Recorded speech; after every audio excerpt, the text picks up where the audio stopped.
हाय, आदाब, सलाम, नमस्कार, सत श्री अकाल। मैं रोशन और आप देख रहे हैं times of Sitamarhi. Times of Sitamarhi में आपका स्वागत है।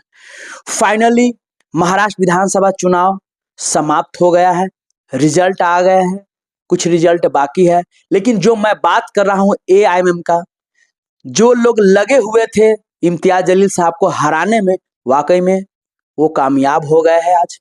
खैर कोई बात नहीं, हार जीत लगी रहती है, लेकिन जो लोगों के दिल में बसे हुए हैं उसे कैसे निकाल दोगे। जी हाँ, कहावत है कि हमें तो अपनों ने लूटा, गैरों में कहाँ दम था, मेरी किश्ती वहीं डूबी जहां पानी कम था। ये आज इसलिए मैं बोल रहा हूं कि कहीं ना कहीं आज इम्तियाज जलील साहब हारे हैं, तो उसमें पूरा जो श्रेय है हरवाने में वो है अब्दुल गफ्फार कादरी साहब। वो अगर सपा से चुनाव टिकट पे नहीं लड़ते तो शायद आज ऐसा नहीं देखना पड़ता।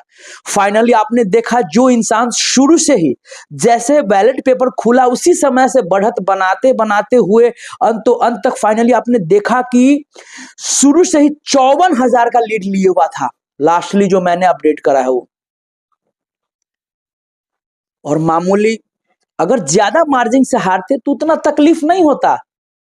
5,000, 10,000, 20,000 इस इतना मार्जिन से हारते तो नहीं तकलीफ होता। वाकई में रियली बता रहा हूं। अब्दुल गफ्फार कादरी साहब इस दिन के लिए वो इंतजार कर रहे थे कि उनका मकसद यही था, अब्दुल गफ्फार कादरी साहब का, अफसर खान साहब का। खैर कोई बात नहीं, हार जीत तो लगी रहती है, लेकिन जो बंदा इतना अच्छा है, इतना दिल के साफ है, जो कभी वो भेदभाव नहीं देखता है, उस बंदे के पीछे शुरू से ही लगा दिया। जब से वो नॉमिनेशन दिया औरंगाबाद ईस्ट में, तभी से सारे लोग को लगा दिया कि किसी तरह कोई भी जीते लेकिन उसको नहीं जीतने देना है। और फाइनली वही हुआ। सोशल मीडिया बहुत सारे न्यूज वाले, कोई बोला 1,000 से हार गया, कोई बोला 3,000 से हार गया। मैं रियलिटी बता रहा हूं, अभी आप ध्यान से सुनेंगे। एक तो हार गए इम्तियाज जलील साहब, ऊपर से कैसे लोग फर्जी उसका बना के एडिट करके, जी हाँ आप देख रहे हैं स्क्रीन पे, एडिट करके और उसको बदनाम किया जा रहा है कि रिकाउंटिंग करवाए हैं, तो इसमें इम्तियाज जलील साहब को जीता हुआ दिखाया जा रहा है। कहां से रिकाउंटिंग है, पहले बताओ आप। आपने जो एडिट किया है साफ साफ इसमें दिख रहा है। खैर छोड़िए, जिसको मजाक उड़ाना है उड़ाए, कोई बात नहीं है। औरंगाबाद ईस्ट में जो अतुल सावे को बीजेपी के कैंडिडेट है, उनको वोट मिला है 93,274। वहीं पे इम्तियाज जलील साहब को जो टोटल वोट मिला है वो है 91,113। और 93,274 से माइनस 91,113 करते हैं तो आता है 2,161। आप लोग याद रखेंगे, 2,161 वोट से मात्र हारे हैं इम्तियाज जलील साहब। आप समझ सकते हैं, अगर 50-100 वोट भी काटा है तो आप समझ सकते हैं कितने कैंडिडेट एक तो उनके पीछे लगाया गया।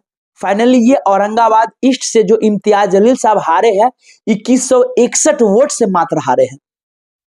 फाइनली मुफ्ती इस्माइल कासमी साहब विजय हुए। बहुत टफ लड़ाई था, जी हाँ बहुत टफ लड़ाई था।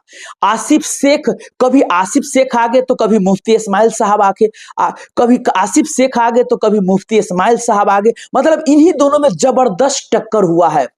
और फाइनली मालेगांव सेंट्रल से एआईएमएम ने महाराष्ट्र में अपनी लाज बचा ली, और इसके लिए मुफ्ती इस्माइल साहब को लाख लाख धन्यवाद है। जी हाँ, मात्र कितना वोट से जीते हैं पता है आप लोगों को, मैं बता दूं 75।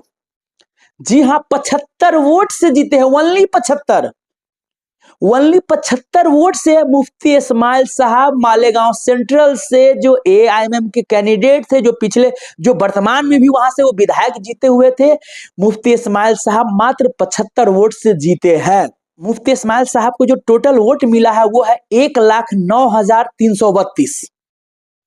वहीं जो विरोधी आसिफ शेख को वोट मिले हैं 1,09,257, यानी 75। ओनली 75 वोट से मुफ्ती इस्माइल साहब जीते हैं और इतिहास रच दिए हैं 75 वोट से ओनली। आप समझ सकते हैं। जी हाँ, तो ये रहा ग्राफ। मैं आपको बता दूं, बाकी कोई और कैंडिडेट नहीं जीता है एआईएमएम के। महाराष्ट्र में ओनली एक कैंडिडेट जीता है, मुफ्ती इस्माइल साहब। जी हाँ, जो मालेगांव सेंट्रल से वर्तमान में विधायक थे और फिर अभी जीते हैं। विशेष आप लोग का इस पे क्या कमेंट राय विचार है, कमेंट करके जरूर बताइएगा। तब तक के लिए बाय बाय, टेक केयर, देखते रहिए टाइम्स ऑफ सीतामढ़ी और जितना हो सके इस वीडियो को शेयर कीजिए ताकि लोगों को सही जानकारी मिले। कोई बोला 5,000 से जीत हारे हैं, कोई बोल रहा है इम्तियाज जलील साहब रिकाउंटिंग करके जीत गए, ऐसा अफवाह नहीं होना चाहिए। इसीलिए प्लीज आप लोगों से रिक्वेस्ट है कि एक अच्छा मैसेज लोगों को आप दीजिए ताकि पता लगे कि भैया रियलिटी क्या